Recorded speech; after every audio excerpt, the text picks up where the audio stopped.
বিসমিল্লাহির রহমানির রহিম।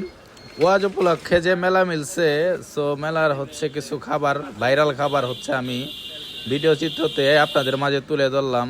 আপনারা সবাই অবগত আছেন যে হচ্ছে আমাদের গোবিন্দল মুসলিমনগর রাশিদিয়া মাদ্রাসায় 2 দিন ব্যাপী ওয়াজ ছিল। তো আমি এর মধ্যে ভিডিও করিনি, জাস্ট খাবারের ভিডিও আপনাদের মাঝে একটু তুলে ধরতে চাইতাছি। সো এই যে বাইটার 12 ভাজা খুবই ভালো, ঠিক আছে। 12 ভাজা খাওয়ার জন্য সবসময় লাইন ধরে থাকে।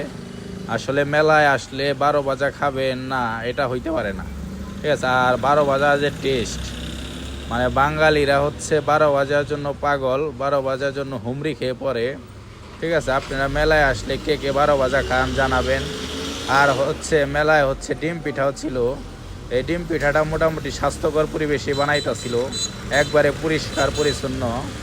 আর এই যে দেখতেছেন পান, এই কাকায় হচ্ছে আগুন পান, তারপরে হচ্ছে লেবু পান, তারপরে হচ্ছে ম্যাজিক পান, তারপরে হচ্ছে পিনিক পান, সব ধরনের পানি হচ্ছে উনি বিক্রি করে। তো যারা হচ্ছে পান খান বা পানের প্রতি যাদের একটু দুর্বলতা আছে, তারাই হচ্ছে ওনার কাছ থেকে হচ্ছে পান খাইতে পারেন। খুবই ভাইরাল একজন মানুষ, ওনার কাছ থেকে পান খাইলে অবশ্যই আপনাদের মুখে লেগে থাকবে যারা পান প্রেমী আছেন।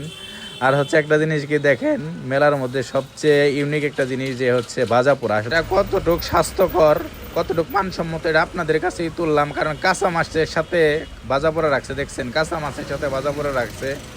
আর খাবারগুলা মানে এতটাই মানে লোভনীয়, মনে হইতেছে যে মানে কালারটা দেখতেছেন অস্থির, ঠিক আছে। যাই হোক, যারা মেলায় আসবেন তারা তো এগুলা খাইবেনই। তবে একটা জিনিস কি যে হচ্ছে ভাজা পোড়া একটু কম খাওয়াই ভালো, এতে স্বাস্থ্যের জন্য ভালো। কারণ হচ্ছে নানান ধরনের স্বাস্থ্য ঝুঁকি থাকে। আর মেয়েদের সবচেয়ে পছন্দের খাবারটা হচ্ছে আমাদের রুবেল ভাই বানাইতেছে, দেখতেই পাইতেছেন, ফুচকা চটপটি। এগুলা হচ্ছে মেয়েরা মেলায় যাবো আর এটা খাইবো না, এমন দিন হইতেই পারে না, কিয়ামত হয়ে যাবো, তাও মেয়েরা এটা খাওয়া বাদ দিব না। যাই হোক, আমার ভিডিওগুলো বেশি শেয়ার দিবেন, আমার পাশে থাকবেন। দেখা হবে আমার নতুন কোনো ভিডিওতে। আপনাদের ভালোবাসায় আমি মুগ্ধ। ভালো থাকবেন। আসসালামু আলাইকুম।